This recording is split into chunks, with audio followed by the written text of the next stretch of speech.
Stacey Castor nasceu em 24 de julho de 1967, em Clay, Nova York.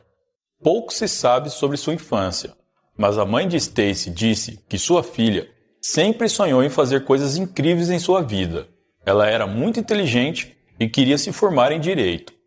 Mas, embora Stacey tenha sido uma aluna brilhante na escola, ela abandonou seus sonhos de entrar para a faculdade quando conheceu Michael Wallace, aos 17 anos. Segundo ela, foi amor à primeira vista, e em 7 de abril de 1990, eles se casaram. Para os amigos do casal, eles eram felizes e tinham um casamento quase perfeito. Eles tiveram 2 filhas, Ashley e Bree, e Stacey abraçou com todas suas forças os deveres da maternidade. Mas isso era só o topo do iceberg. A parte oculta da família era muito mais obscura e profunda. Michael era alcoólatra e gastava tudo o que ganhava em jogos de azar. O casal trabalhava em empregos diferentes e em horários que praticamente os impediam de se encontrar. Os dois pareciam mais 2 amigos que sustentavam a casa do que um casal que se amava. Então, no inverno de 1999, as coisas começaram a piorar mais ainda. De repente, Michael adoeceu e começou a ter dificuldades para caminhar e falar. O homem passava mal durante horas, com vômitos e desmaios constantes, e ficava praticamente o dia todo dormindo. Ao procurar um hospital, Michael disse aos médicos que se sentia como se estivesse bêbado, mas ele não havia bebido nada há semanas. Todos os remédios e tratamento não adiantaram. Pelo contrário, o tratamento parecia agravar os sintomas. Até que em 11 de janeiro de 2000, Michael morreu aos 38 anos.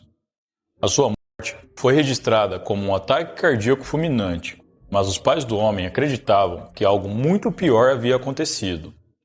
Eles entraram em contato com Stacey para exumar o corpo e realizar uma necrópsia mais especializada com o médico da família, mas Stacey recusou. Rapidamente, a mulher sacou uma apólice de seguro de vida no valor de $55 mil, e menos de 1 ano depois, ela conheceu um homem que seria o seu segundo marido, David Castor.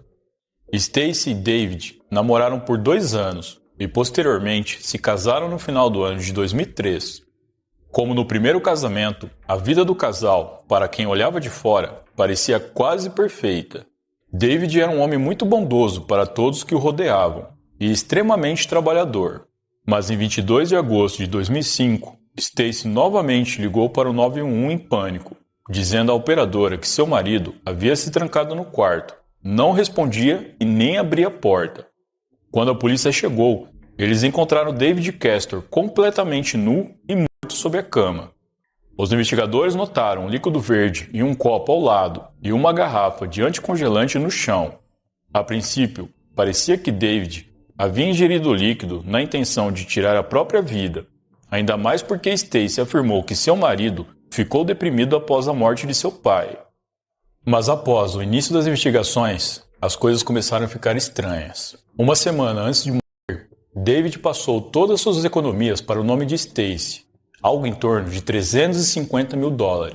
Além disso, os detetives descobriram uma pista inquietante na casa. Havia um copo de vidro que teria sido usado para beber suco de cranberry. E após exames, foram encontrados vestígios de anticongelantes. Os investigadores também encontraram as impressões digitais de Stacey nesse mesmo copo. Obviamente, os policiais sabiam que a presença de impressões digitais da mulher em sua própria casa era comum, mas também poderia sugerir algo mais sinistro. Suspeitando da história, os investigadores decidiram que seria melhor investigar a mulher e, como sabiam que ela já havia sido casada, decidiram procurar o seu ex-marido, Michael Wallace. E claro, eles descobriram que o homem também havia morrido em circunstâncias misteriosas. Em setembro de 2007, 7 anos após a morte de Michael e 2 anos após a morte de David, os investigadores decidiram exumar o corpo de Michael. E após análises, foi constatada a presença de anticongelante no corpo do homem. De repente, a doença misteriosa começou a fazer sentido para todos, principalmente porque Michael falava constantemente que se sentia meio bêbado, mesmo sem ingerir álcool, e esse é um dos sintomas mais comuns de envenenamento por anticongelante. Os investigadores então decidiram levar Stacey para a delegacia e interrogá-la. A mulher parecia muito nervosa durante a entrevista. Ela andava de um lado para o outro, roía as unhas e olhava para os policiais com um olhar de espanto. Os detetives fizeram várias perguntas à mulher. Então, um dos oficiais questionou que se David tinha bebido o suco de cranberry e depois o anticongelante, quem jogou o copo na lixeira do quarto, uma vez que a porta estava fechada. Stacey gaguejou para responder e interrompeu a entrevista, acusando os detetives de tentarem incriminá-la. Mas embora os investigadores pensassem que estavam perto de resolver o crime, Stacey tinha um truque escondido na manga. Poucos dias depois do interrogatório, os policiais convidaram Ashley Wallace, de 20 anos, filha de Stacey com Michael, para uma conversa e relataram que seu pai havia sido envenenado. Ashley ligou para a mãe da delegacia para avisá-la, pensando que ela ainda não sabia da informação. Ao telefone, Stacey convidou a filha para voltar para casa e disse que prepararia um drink para as duas, porque ela estava tendo um dia difícil. Mas depois que Ashley bebeu o drink que sua mãe havia preparado para ela, ela se sentiu muito cansada e foi dormir. No dia seguinte, Stacey convidou a filha para outro drink. Ashley disse que o gosto não era bom, então sua mãe lhe deu um canudo. Estranhamente, Stacey disse para sua filha colocar o canudo fundo na garganta para poder beber. E como na noite anterior, o drink deixou Ashley muito cansada e ela novamente foi para o seu quarto se deitar. Mas desta vez, Ashley não se levantou. Quando sua irmã Bree tentou acordá-la na manhã seguinte, Ashley não respondeu. Quando Ashley acordou, ela estava no hospital com um detetive sentado ao seu lado.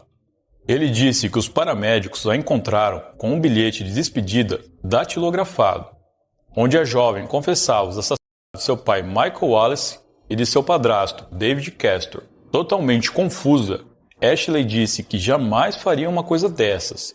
No fim desse mesmo bilhete, dizia: "Ninguém nunca deveria saber, mas agora eles sabem e pensam que você fez, mãe, mas não fez. Fui eu." O detetive disse para ela se acalmar, pois sabia que ela era inocente e que a mãe da jovem tramou tudo. Nesse mesmo dia, a polícia prendeu Stacey. Em fevereiro de 2009, um júri a condenou por assassinato em segundo grau de Michael Wallace e David Castor, tentativa de assassinato de sua filha e falsificação do testamento de David Castor. Os promotores tinham muitas evidências contra ela.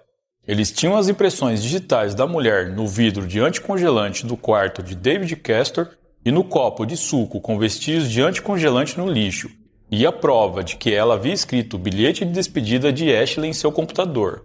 Sem contar o óbvio, seus dois maridos morreram de envenenamento por anticongelante, o mesmo anticongelante que foi dado à sua filha. Ela não tinha para onde fugir. A mídia passou a chamá-la de viúva negra. Inacreditavelmente, a mãe de Stacey procurou os repórteres para defender a filha, dizendo que realmente acreditava que sua neta Ashley havia cometido os crimes. No tribunal, Stacey defendeu a sua inocência, dizendo: "Eu não matei Michael Wallace, não matei David Castor e não tentei matar minha filha. Ponto final."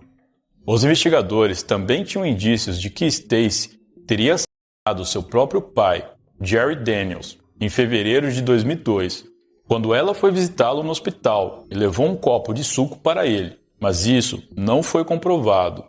De toda forma, em 5 de março de 2009, ela foi condenada a 51 anos de prisão, sem direito à liberdade condicional.